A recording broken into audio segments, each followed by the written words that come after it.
Welcome dear students, in three-phase induction machine, today we are going to discuss losses and efficiency in a three-phase induction motor. After completing this topic, you will be able to recall the losses in a three-phase induction motor and you will be able to recall the efficiency in a three-phase induction motor. अगर मैं examination point of view से बात करूं तो इस topic से आपके examination में शॉर्ट टाइप क्वेश्चन पूछे जा सकते हैं, जैसे आपको लॉसेस या एफिशिएंसी पे शॉर्ट नोट्स पूछा जा सकता है, या फिर इन दोनों जो लॉसेस एंड एफिशिएंसी को मिला करके एक लॉन्ग टाइप क्वेश्चन बनाया जा सकता है। अब अगर बेसिकली हम बात करें इस टॉपिक में हम क्या डिस्कस करने वाले हैं कि जो आपका थ्री फेज इंडक्शन मोटर होता है, जनरली हम ये पढ़ते हैं कि जो आपका मोटर होता है वो इलेक्ट्रिकल पावर को मैकेनिकल पावर में कन्वर्ट करता है, बट इन बिटवीन बहुत सारे लॉसेस होते हैं।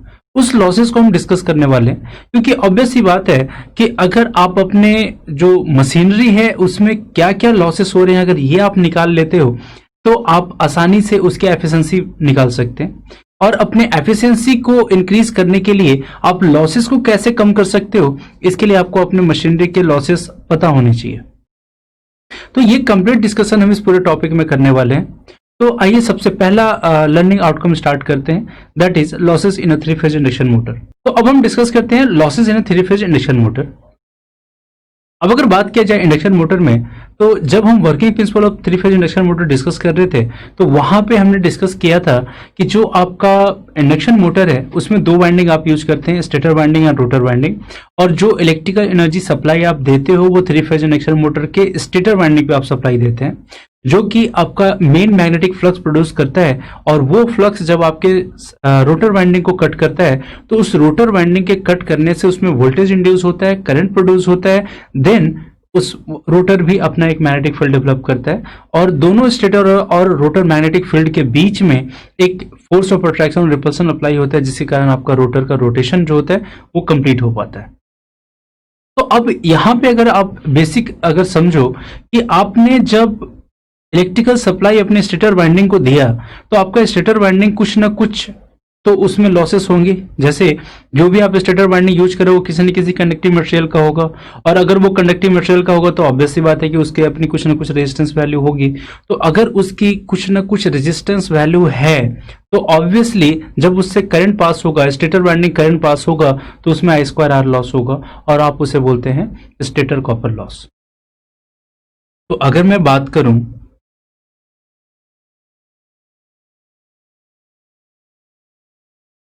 स्टेटर लॉसेस की, तो इसमें कौन कौन से लॉसेस हो सकते हैं। तो सबसे पहला जो लॉस होगा हम उसे बोल सकते हैं स्टेटर कॉपर लॉस, ठीक है। और स्टेटर कॉपर लॉस यानी कि I1 स्क्वायर आर लॉस, ठीक है। यहां पे ये तो सिंगल फेज के बारे में बात करें, I1 स्क्वायर आर ये आपका सिंगल फेज होगा, बट ये थ्री फेज इंडक्शन मोटर है तो ऑब्वियस सी बात है इसमें 3 से आपको मल्टीप्लाई करना पड़ेगा, तो टोटल स्टेटर कॉपर लॉस आपको निकल के आ जाती है, ठीक है। तो यहाँ पे I1 स्क्वायर या इवन R1, तो यहाँ I1 is equal to stator winding current और R1 is equal to stator resistance, ठीक है। तो जो सबसे पहला आपने इलेक्ट्रिकल एनर्जी सप्लाई किया अपने स्टेटर वाइंडिंग में, तो वहां पे सबसे पहला जो आपका लॉस होता है वो स्टेटर कॉपर लॉस होता है। इसके बाद अगर बात करें कि जब आपके स्टेटर वाइंडिंग में करंट फ्लो करता है तो वो एक फ्लक्स प्रोड्यूस करता है, और जनरली हम इसके वर्किंग में ये डिस्कस करते हैं कि जब आपका फ्लक्स का प्रोडक्शन होता है और वो फ्लक्स जब आपके रोटर वाइंडिंग को कट करता है तो उसमें एक वोल्टेज इंड्यूस होता है, बट हम ये भूल जाते हैं कि वही फ्लक्स आपके स्टेटर को भी तो कट करेगा, और अगर वो स्टेटर को कट करेगा तो आपके स्टेटर में भी तो वोल्टेज इंड्यूस होगा, और अगर आपके स्टेटर में वोल्टेज इंड्यूस होगा तो वहां पे भी तो हिस्टैरिसीस लॉस और एडी करंट लॉस होता है। और हिस्टैरिसीस लॉस और एडी करंट लॉस क्या होता है ये हमने बहुत बार डिस्कस किया, मैग्नेटिक सर्किट में हमने डिस्कस किया, उसके बाद ट्रांसफार्मर में डिस्कस किया है, तो हम अवेयर हैं अपने hysteresis and eddy current loss के बारे में, ठीक है। तो आपके स्टेटर में मैग्नेटिक लॉस भी होता है जिसको आप बोल सकते हैं स्टेटर मैग्नेटिक लॉस, या फिर हम इसे आयरन लॉस कह सकते हैं, या फिर हम इसे स्टेटर कोर लॉस कह सकते हैं। ठीक है। तो यहां पे अगर हम बात करें तो स्टेटर कॉपर लॉस को अगर हम डिनोट करना चाहें तो हम इसे डिनोट कर सकते हैं PSCU से। ये एब्रिविएशन हमने यूज किया स्टेटर कॉपर लॉस के लिए। तो उसी हिसाब से अगर स्टेटर मैग्नेटिक लॉस की अगर हम बात करें तो हम इसे बोल सकते हैं PSI। आई आपका रिप्रेजेंट कर रहा है, यानी एब्रिविएशन है फॉर आयरन लॉस। ठीक है, या फिर आप इसे सिंपली लिख सकते हैं PS H प्लस ई। H प्लस ई कहने का मतलब hysteresis and eddy current loss. ठीक है, तो अब अगर हम बात किया जाए कि आपके स्टेटर में जो लॉसेस होते हैं वो कौन कौन से लॉसेस होते हैं, तो सबसे पहला होता है स्टेटर कॉपर लॉस, दूसरा होता है स्टेटर मैग्नेटिक लॉस या जिसको आप कोर लॉस या आयरन लॉस भी कहते हैं। तो अब ये दोनों आपके लॉसेस हो रहे हैं। तो यहां से अगर आपको देखना है कि आपने जो इनपुट दिया था अपने स्टेटर वाइंडिंग को, अगर सपोज मान लेते हैं वो जो आपने इनपुट दिया, अगर हम उसे बोल सकते हैं input of 3 phase induction motor, अगर हम इसे सपोज मान लेते हैं, बोलते हैं P इन, ये टोटल इलेक्ट्रिकल पावर हमने सप्लाई किया अपने मोटर पे। तो इसमें स्टेटर लॉस होने के बाद आपको कितना लॉस, कितना जो पावर है वो आपने रोटर को ट्रांसफर किया, हम ये निकाल सकते हैं। तो अगर आप निकालो टोटल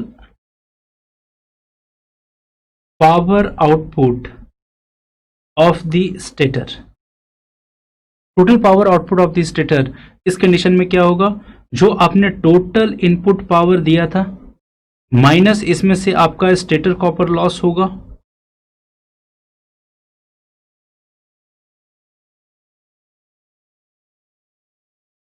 उसके बाद इसमें आपके स्टेटर आयरन लॉसेस होंगे यानी H प्लस ई लॉस।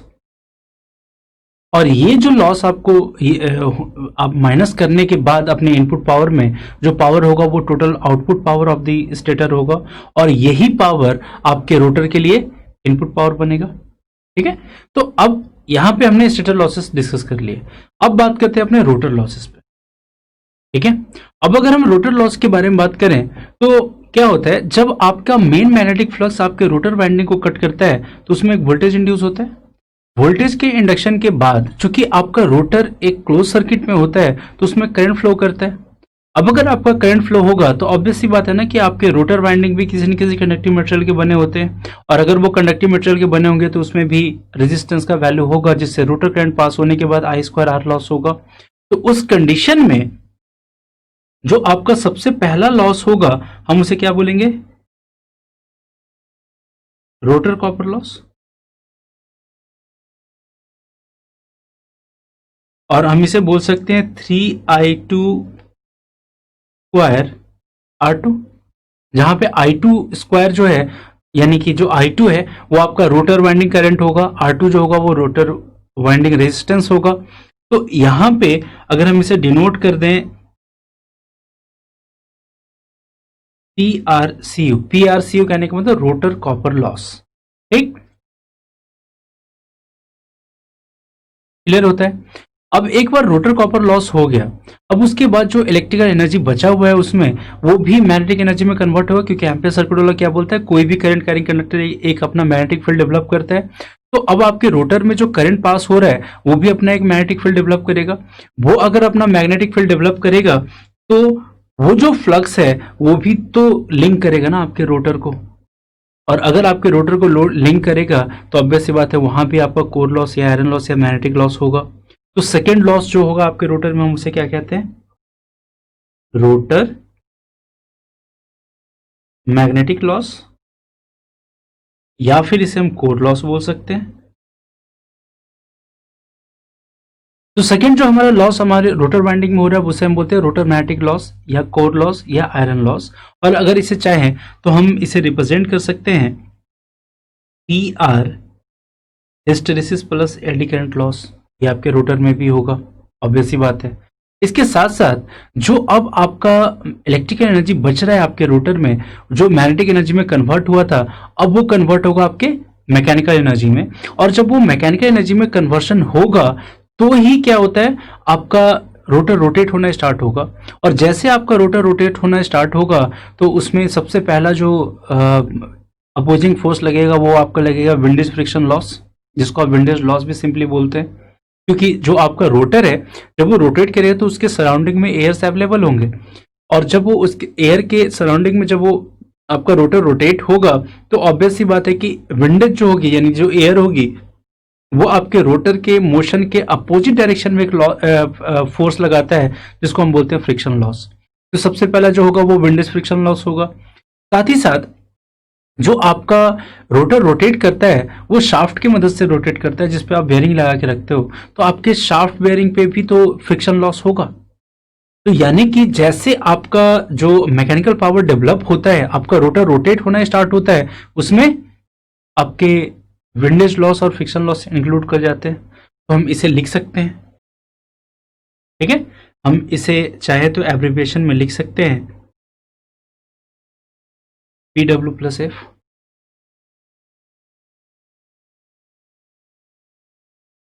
लास्ट ट्रे लोड, जिसको हम पी स्ट्रे से डिनोट करते हैं, इसमें वो सारे लॉसेस इंक्लूडेड होते हैं जो हमने ऊपर में डिस्कस नहीं किया। क्योंकि ये जो हमने ऊपर जो पर्टिकुलरली जो डिस्कस किया, stator copper loss, stator iron loss, rotor copper loss, rotor iron loss, windage and friction loss, ये तो आपके मेन फैक्टर्स हैं लॉसेस के, जिसके कारण आपके डायरेक्टली एफिशिएंसी पे इफेक्ट पड़ता है, और ये लार्ज अमाउंट में होते हैं। यानी कि जितना भी आपके लॉसेस होते हैं उसमें जो मेन कंट्रीब्यूशन होता है ये इन 5 लॉसेस के होते हैं। बट इसके बाद भी छोटे मोटे आपके लॉसेस हो सकते हैं जिसको हम इंक्लूड कर देते हैं स्ट्रे लोड लॉसेस में। तो ये जो कंप्लीट आपके जो लॉसेस है वो आपका इंडक्शन मोटर में होता है। तो अब अगर हम बात करें तो ऊपर में हमने डिस्कस किया था कि जब आपके स्टेटर में जो लॉसेस होते हैं वो कॉपर लॉस और आयरन लॉस होता है आपके स्टेटर का। तो आपके टोटल पावर इनपुट में से जब आपने स्टेटर कॉपर लॉस और स्टेटर मैग्नेटिक लॉस को जब माइनस कर दिया तो जो पावर मिलता है वो आपके स्टेटर का आउटपुट पावर होता है और रोटर का इनपुट पावर होता है। और रोटर का इनपुट पावर हमने पहले डिस्कस किया हुआ है, उसे हम एयर गैप पावर कहते हैं, है ना। तो अब अगर हम यहाँ पे जब हम डिस्कस कर रहे थे वर्किंग प्रिंसिपल के बाद जब हम डिस्कशन अपना कर रहे थे तो वहां पे हमने एयर गैप पावर बोला था, जिसको हम रोटर इनपुट भी बोलते हैं, और उसको हमने डिनोट किया था PG से, ठीक है। तो अब अगर देखा जाए यहां पे टोटल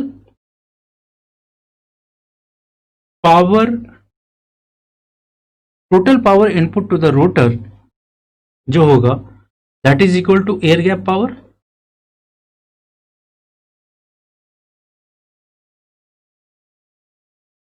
जिसे हम PG से डिनोट करते हैं, ठीक है। तो इस PG में जब हम माइनस करते हैं अपने रोटर कॉपर लॉस को तो उसके बाद जो इलेक्ट्रिकल एनर्जी बचता है उसी का कन्वर्सन आपके मैकेनिकल पावर में होता है, जिसको आप टोटल मैकेनिकल पावर डेवलप्ड हम बोलते हैं। उस मैकेनिकल पावर डेवलप्ड में से अपने जो कांस्टेंट लॉसेस होते हैं, जैसे आपका कोर लॉस होता है और विंडेज लॉस होता है, जब उसको आप माइनस करते हो तो आपको आपका शाफ्ट पावर मिलता है, यानी कि जो पावर आपके लोड के लिए अवेलेबल होता है, ठीक है। तो यहां पे हम अगर बात करें mechanical power developed that is equal to air gap power minus rotor copper loss, ठीक है। जहां से हमने पहले भी डिस्कस किया हुआ है कि जो आपका रोटर कॉपर लॉस होता है वो slip times of air gap power होता है, और वो जब आप माइनस करते हो तो आपका जो total gross mechanical power developed होता है वो हो जाता है 1 माइनस एस इंटू आपका एयर गैप पावर। तो ये हमने पहले डिस्कस किया हुआ है, बस हम जस्ट यहाँ पे उसे रिकॉल कर रहे हैं कि जब आपका जो टोटल जो ग्रॉस मैकेनिकल पावर है डेवलप्ड कितना होता है, तो हम यहाँ पे कॉपर लॉस को माइनस करने के बाद जो आपका इलेक्ट्रिकल पावर बचता है वो जो होता है वो आपका मैकेनिकल पावर में चेंज होता है। अब उस मैकेनिकल पावर में आपके कांस्टेंट लॉसेस माइनस हो जाते हैं। कांस्टेंट लॉसेस माइनस होने का मतलब है कि रोटर जो आपका जो आयरन लॉस होता है और विंडेज एंड फ्रिक्शन लॉस होता है वो माइनस होने के बाद आपका टोटल शाफ्ट पावर में बचता है। तो हम बोल सकते हैं कि शाफ्ट पावर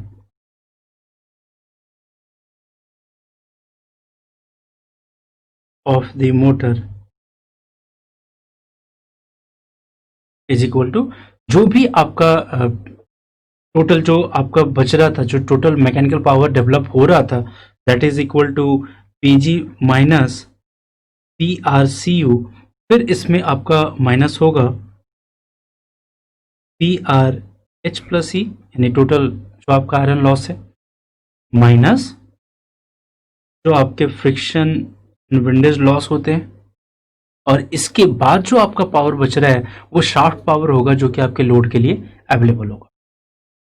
तो ये हमने कंप्लीट डिस्कशन किया अपने losses in three phase induction motor का, और ये हमने साथ ही साथ डिस्कस किया कि लॉसेस कैसे कैसे आपका माइनस होता चला जाता है, तो आपको आपका टोटल जो शाफ्ट पावर होता है जो लोड के लिए अवेलेबल होता है वो निकल कर आता है। Okay students, then we have achieved our first learning outcome, that is losses in three phase induction motor, and I hope you have understand it very well. Okay students, अब हम अपने second learning outcome पे चलते हैं जो कि है efficiency in a three phase induction motor. तो students, अब हम डिस्कस करते हैं efficiency of three phase induction motor. तो जब हम अपने प्रीवियस चैप्टर्स भी डिस्कस कर रहे थे उस टाइम भी हमने देखा कि जो एफिशिएंसी होता है वो सिंपली होता है आउटपुट अपॉन इनपुट, यानी कि आउटपुट और इनपुट का जो रेशियो होता है वो आपका एफिशिएंसी कहलाता है।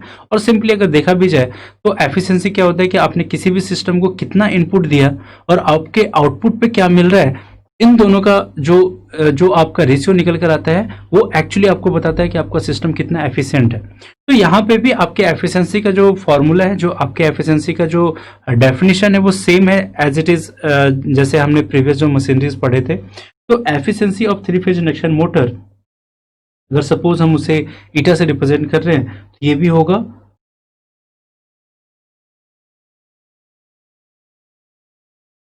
तो वो भी होगा output power upon input power. अगर हम एफिशिएंसी को परसेंटेज में निकाल रहे हैं तो सिंपली परसेंटेज में निकालने के लिए हम इस रेशियो में 100 से मल्टीप्लाई कर देते हैं।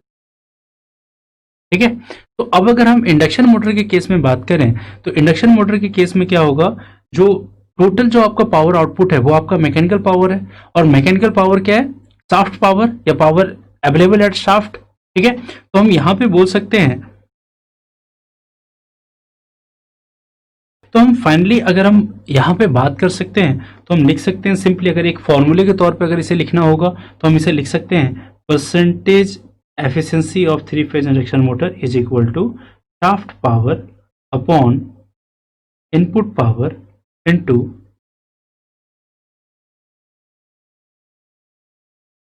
अब इसी कॉन्सेप्ट पे एक छोटा सा न्यूमेरिकल लेते हैं और बेहतर ढंग से समझते हैं कि आपके लॉसेस एंड एफिशिएंसी आप कैसे कैलकुलेट करते हैं। तो स्टूडेंट्स अब देखते हैं क्वेश्चन जो कि आपके लॉस एंड एफिशिएंसी पे डिजाइन किया गया।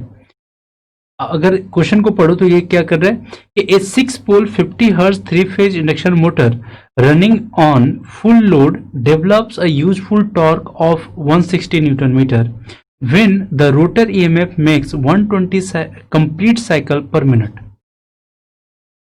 Calculate the net mechanical power developed shaft, that means net mechanical power developed, that means the shaft power output, if the mechanical torque lost in windage and friction is 12 newton metre. ठीक है, तो सबसे पहले क्या है कि हमें यहाँ पे बता दिया गया कि जो 6 पोल है, ठीक है, 50 हर्ट्ज 3 फेज इंडक्शन मोटर, यानी कि यहाँ पे आपके नंबर ऑफ पोल बता चुका है, ये आपको ये फ्रीक्वेंसी बता चुका है, साथ ही साथ ये बोल रहा है कि three phase induction motor running on full load develops a useful torque. ठीक है, यानी कि टीडी का वैल्यू आपको बता चुका है 1 टीडी। तो यानी कि अब अगर यहां पे बात करें गिवन दैट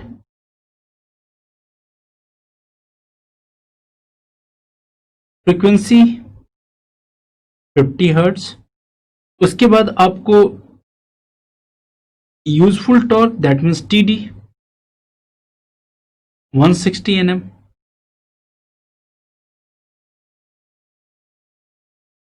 ठीक है, उसके बाद आपको बोल रहा है कि when the rotor EMF makes 120 complete cycle per minute, यानी कि यहाँ पे जो 120 कंप्लीट साइकिल्स पर मिनट है, अगर इसको आप कंप्लीट साइकिल्स पर सेकंड में अगर कन्वर्ट करते हैं तो ये आपका रोटर फ्रीक्वेंसी निकल कर आ जाएगा। यानी कि अगर बात करें एफ आर की तो एफ आर है 120 साइकिल्स पर मिनट दैट मीन्स की 60 सेकेंड्स। तो अगर इसे हम कट करें तो ये 2 टाइम्स में कट हो रहा है, यानी कि 2 हर्ट्ज आपके रोटर फ्रीक्वेंसी का वैल्यू है। तो अगर आपको सप्लाई फ्रीक्वेंसी पता है, रोटर फ्रीक्वेंसी पता है, तो ऑब्वियस सी बात है आप इसका स्लिप निकाल सकते हैं। और स्लिप क्या होता है आपको पता है ना कि F R is equal to slip times of supply frequency होता है। तो हम यहां से निकाल सकते हैं slip is equal to F R upon F. तो एफ आर की वैल्यू जो है वो 2 हर्ट्ज है, एफ की वैल्यू जो है वो 50 हर्ट्ज है, दैट इज इक्वल टू 0.04। ठीक है। अब चूंकि ये स्लिप जो है वो परसेंटेज में आप रिप्रेजेंट नहीं कर रहे हो, तो आप इसे पर यूनिट में लिखेंगे। ठीक है, तो हमें यहां से एस की वैल्यू मिलेगी।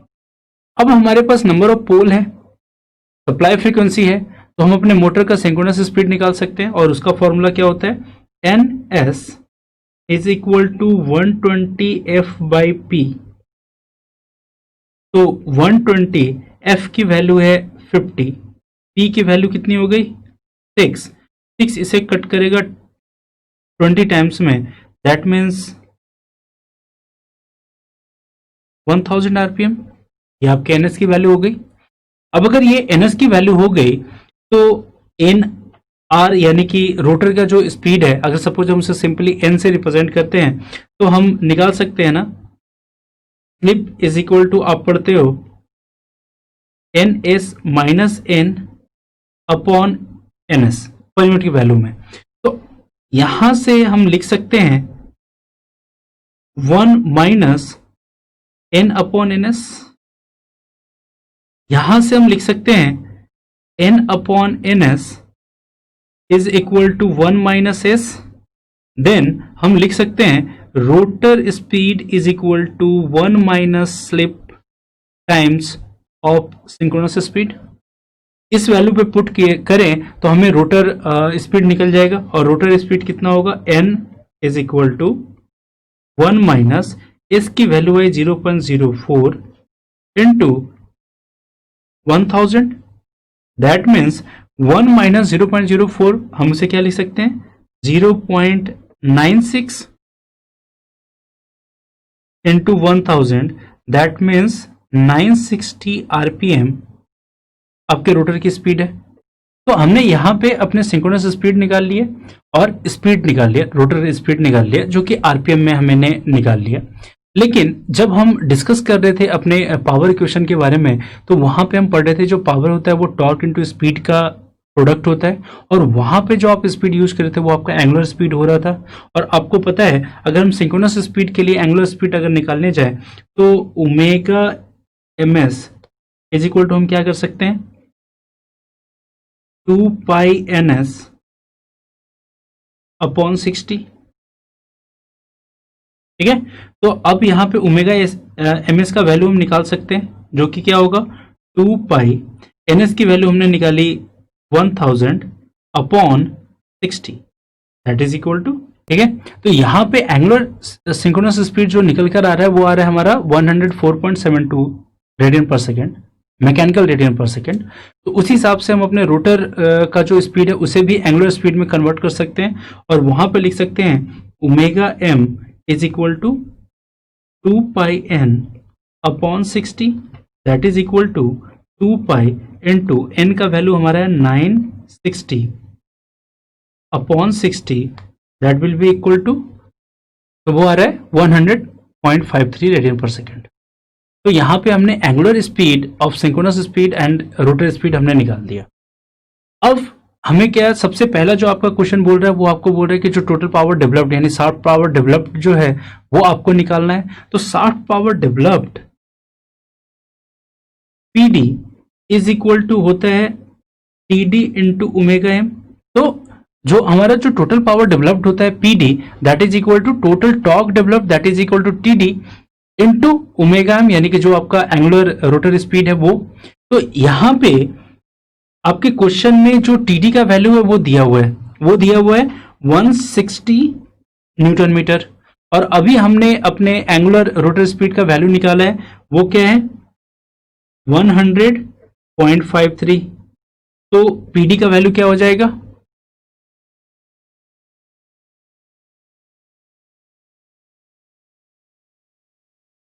That is equal to 16,084.8 watt. अगर हम इसे किलोवाट में कन्वर्ट करते हैं तो वो क्या हो जाएगा, सिंपली हम इसे लिख सकते हैं ना 16.085 किलोवाट। ये आपका टोटल पावर डेवलप्ड निकल गया, जो हमारा सबसे पहला क्वेश्चन था। एज पर द क्वेश्चन हमें क्या दिया हुआ है कि जो जो टोटल टॉर्क है वो विंडेज एंड फ्रिक्शन लॉस में जो लॉस्ट हो जाता है वो आपका 12 न्यूटन मीटर है। तो जो आपका टोटल टॉर्क डेवलप्ड था, जिसको हम टीजी लिख सकते हैं, that is equal to total torque developed plus torque lost in windage and friction loss. Okay, तो that will be equal to, जो हमारा टोटल जो टॉर्क डेवलप्ड है वो है 160 प्लस जो विंडेज और फ्रिक्शन जो लॉस हमारा हो रहा है वो 12 हो रहा है। दैट मीन्स जो टोटल टॉर्क डेवलप्ड था वो 172 न्यूटन मीटर है। तो यहां से हम अपने एयर गैप पावर निकाल सकते हैं, और हमने इस पे फॉर्मूला डिस्कस किया हुआ है कि जो आपका एयर गैप पावर होगा PG, that will be equal to TG into omega S M. TG का वैल्यू हमने निकाला 172 और ओमेगा एस एम का वैल्यू अभी हमने निकाला था 104.72। Then it will be equal to 18,011.84 watt, that will be equal to 18.012 kilowatt. ठीक है, तो अब हमें यहाँ पे एयर गैप पावर मिल गया। अब आपके क्वेश्चन में सबसे पहले बोल रहे हैं रोटर कॉपर लॉस निकालने को। ठीक, तो अब हमें पता है rotor copper loss is equal to slip time of air gap power. तो सबसे पहला क्वेश्चन हम यहां पे निकालेंगे, वो है रोटर कॉपर लॉस। और रोटर कॉपर लॉस क्या होता है, slip time of air gap power. और स्लिप अभी हमने निकाला था 0.04 पीयू, और एयर गैप पावर अभी हमने कितना निकाला 18.012 किलोवाट। तो हमारा जो टोटल रोटर कॉपर लॉस होगा वो कितना होगा, तो हमारा जो रोटर कॉपर लॉस आ रहा है वो आ रहा है 720.47 वॉट। ठीक है, अब हमें सेकंड क्या निकालना है, total input power, total input power to the motor.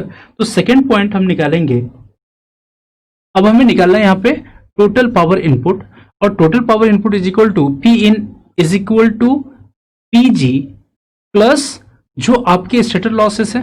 क्योंकि जब हम लॉसेस डिस्कस कर रहे थे तो लॉसेस डिस्कस करने में हमने सबसे पहले डिस्कस किया था कि जो आपके पावर इनपुट है उसमें से स्टेटर लॉस को माइनस करने के बाद आपको आपका रोटर पावर इनपुट मिलता है, और रोटर पावर इनपुट को ही आप एयर गैप पावर बोलते हो। तो air gap power PG plus total stator loss, और हमें क्वेश्चन में दिया हुआ है टोटल जो स्टेटर लॉस होगा वो होगा 200 वॉट। तो यहाँ पे पीजी का वैल्यू अगर हम वॉट में अगर लिखें तो पीजी का वैल्यू वॉट में कितना निकल के आ रहा था 18,011.84, और उसमें 200 वॉट जो हमारा जो स्टेटर लॉस है वो ऐड कर देते तो ये हमारा टोटल इनपुट पावर होगा, that will be equal to, तो जो हमारा टोटल इनपुट पावर है वो है 18,211.84। अगर इसे हम किलोवाट में कन्वर्ट करें तो वो वैल्यू क्या हो जाएगा 18.212 किलोवाट। ठीक है, तो अब हमें यहाँ पे इनपुट पावर मिल गया, हमें आपका आउटपुट पावर हमने पहले निकाल रखा है, तो आसानी से हम एफिशिएंसी निकाल सकते हैं, जो कि हमारा थर्ड जो क्वेश्चन है आपके मेन क्वेश्चन का जो थर्ड पार्ट है वो यही पूछा जा रहा है, एफिशिएंसी ऑफ द मोटर। तो अगर हम एफिशिएंसी ऑफ द मोटर बात करें